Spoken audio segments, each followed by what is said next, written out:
नमस्कार दोस्तों, धार्मिक रहस्य चैनल में आपका स्वागत है। आज हम एक बार फिर से आप लोगों की मांग पर रहस्यमयी मठ और मंदिरों की कहानी लेकर के आए हैं और आज हम एक ऐसे किले का रहस्य जानेंगे और उसकी कथा जानेंगे जिसके माध्यम से पारस पत्थर को भी हासिल किया जा सकता है।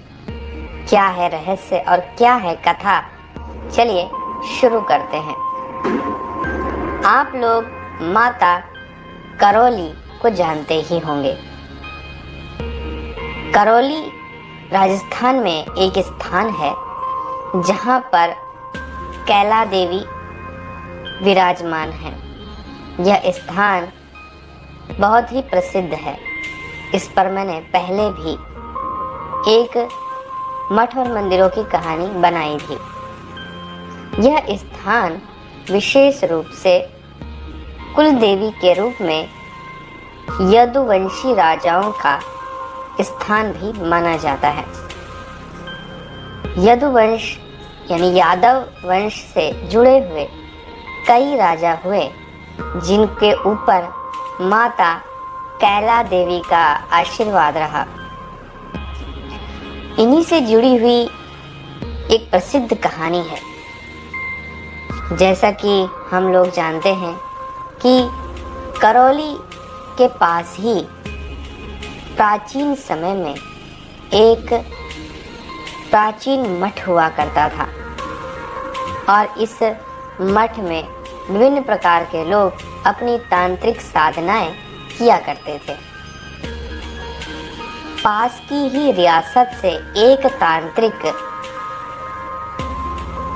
इस स्थान पर आया और उसने माता कैला को प्रसन्न करने के विषय में बहुत सी बातों का पता लगाया था। उसे यह पता चला कि माता कैला देवी जो कि योग माया शक्ति कहलाती हैं, वह बालिका के रूप में नवरात्रि में स्वयं चल कर आती हैं। इस दौरान अगर किसी प्रकार से इनका दर्शन किया जा सके या फिर इनको वशीकृत किया जा सके तो निश्चित रूप से अपने भाग्य को बदला जा सकता है। तांत्रिक ने यही सोचकर इनके वशीकरण के लिए महाशक्तिशाली माता महाकाली के एक यंत्र की रचना की और उसने यह प्रयोग किया कि जिस मार्ग से देवी का बालिका स्वरूप आएगा वह उस स्थान से अवश्य ही गुजरे जहां पर उसने माता काली का महायंत्र बना रखा था। उसने नवरात्रि के पहले दिन से बहुत ही गुप्त तरीके से साधना शुरू कर दी। लगातार साधना करते हुए जब अष्टमी की रात्रि आई तभी देवी माँ का बालिका स्वरूप उस स्थान से गुजरने लगा और वह जाते जाते उस ओर से भी गुजरने लगी जहां पर उस तांत्रिक ने माता महाकाली का यंत्र सिद्ध अवस्था में रखा हुआ था। माता उस स्थान से गुजरते हुए जैसे ही उस यंत्र पर अपना पैर धरी तभी अचानक से उनके ऊपर वशीकरण शक्ति काम करने लगी। यद्यपि वह इस यंत्र की शक्ति को तोड़ सकती थी किंतु मर्यादा के रहते और स्वयं माता महाकाली का यंत्र होने के कारण उन्होंने वशीकृत होना अच्छा समझा।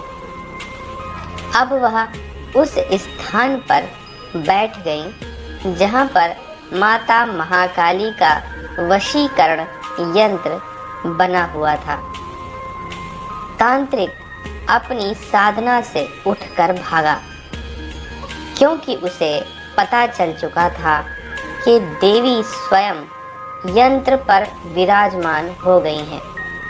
अब उनकी पूजा करके अद्भुत शक्तियां प्राप्त की जा सकती हैं। इसीलिए वह दौड़ता हुआ उस स्थान के नजदीक पहुंचा। सामने उसने एक अत्यंत ही सुंदर कन्या को यंत्र के बीच में बैठे हुए देखा। सबसे पहले उसने उस यंत्र की प्रदक्षिणा की और चारों तरफ घूमते हुए माता के मंत्रों का उच्चारण किया। इसके बाद फूलों की वर्षा करते हुए उसने विधिवत देवी की पूजा की।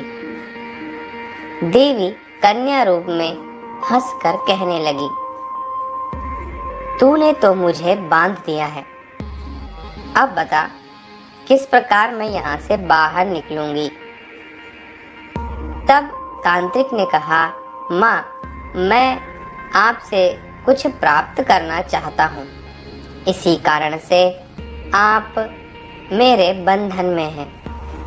अगर आप मुझे मेरे मन के अनुकूल कोई वस्तु प्रदान करेंगी तो फिर मैं आपको छोड़ दूंगा, आप यहाँ से जा सकेंगी। तब देवी माँ ने हंसते हुए कहा, ठीक है, बता तू क्या चाहता है। तेरे लिए सबसे अधिक महत्वपूर्ण कौन सी वस्तु है। तब तांत्रिक ने थोड़ी देर सोचा, क्योंकि उसने पहले से कुछ भी सोचकर नहीं रखा हुआ था। उसे विश्वास नहीं था कि देवी माँ का कोई स्वरूप उसके बंधन में भी आ सकता है। यह तो केवल एक प्रयोग मात्र था। तब उसने कुछ देर सोचने के बाद कहा कि इस दुनिया में सबसे शक्तिशाली धन है। अगर मेरे पास असीमित धन हो तो संसार की प्रत्येक वस्तु मुझे प्राप्त हो सकती है। मैं राजा बन सकता हूँ, मेरे पास लाखों नौकर चाकर हो सकते हैं, कितनी भी स्त्रियां रख सकता हूँ, कितने भी महल बना सकता हूँ। सब वस्तुएं केवल धन से ही प्राप्त होती हैं। इसलिए मुझे धन प्राप्त करवा दीजिए, और इतना अधिक धन जिसकी सीमितता ना हो, और किसी भी प्रकार से मैं अगर उस धन को समाप्त भी करूं तो फिर से और धन मुझे प्राप्त हो जाए। देवी माता हंसकर कहने लगी, ठीक है, अगर तेरी यही इच्छा है तो मैं तुझे एक गोपनीय तरीका बताती हूँ। ऐसा कर, यहाँ से कुछ दूर एक राज्य पड़ता है। उस राज्य से कुछ दूर एक जंगल है। वहाँ पर टिटहरी का एक जोड़ा तुझे मिलेगा। वो अपने बच्चे जमीन पर ही सेते हैं और उनसे बच्चे बाहर निकलते हैं। लेकिन ये टिटहरी का जोड़ा अपने बच्चों को बाहर निकालने के लिए चोंच से अंडे नहीं फोड़ता है। वह एक विशेष पत्थर का इस्तेमाल करता है।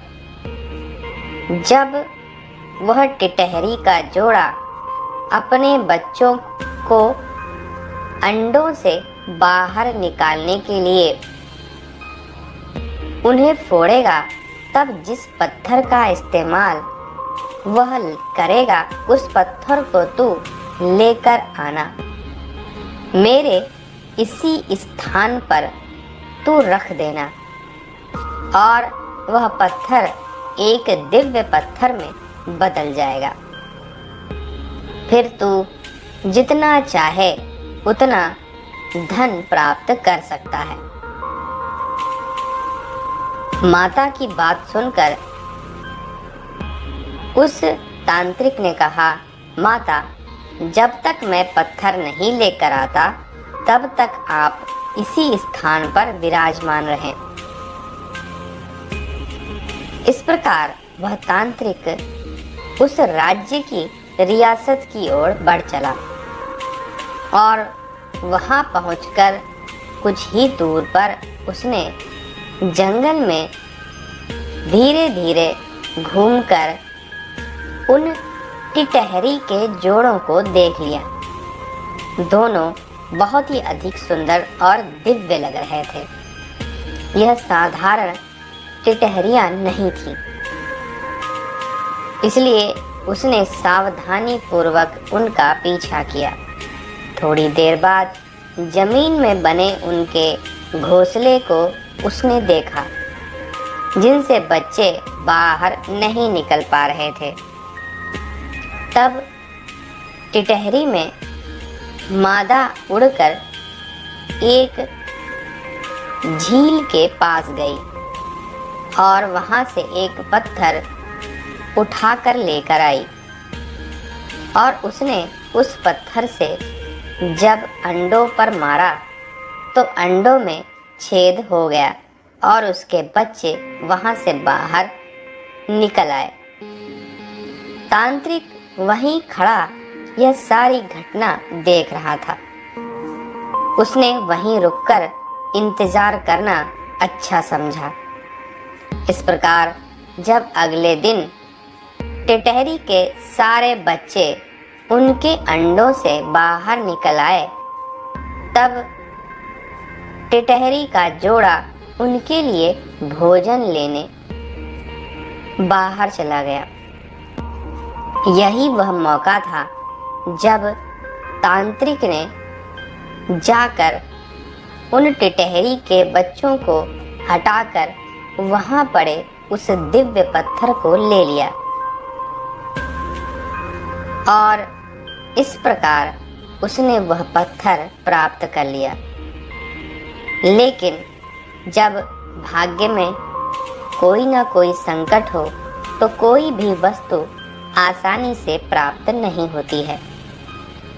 बच्चों की आवाज सुनकर टिटहरी का जोड़ा भागता हुआ वहां पर वापस आ गया और अपने बच्चों को संकट में देखकर उसने तांत्रिक के पैरों पर वार किया। तांत्रिक के पैर घायल हो गए और तब तांत्रिक ने गुस्से में आकर वहां रखे पत्थर को उठाकर उन बच्चों पर मार दिया और टिटहरी के सारे बच्चे पत्थर के नीचे दबकर मारे गए। इससे क्रोध में आकर वहां पर टिटहरी और उसके पति यानी उस जोड़े ने उस तांत्रिक को श्राप दे दिया। उन्होंने क्या श्राप दिया जानेंगे अगले भाग में। तो अगर आपको ये जानकारी और किंवदंती कथा पसंद आ रही है तो लाइक करें, शेयर करें, सब्सक्राइब करें। आपका दिन मंगलमय हो। धन्यवाद।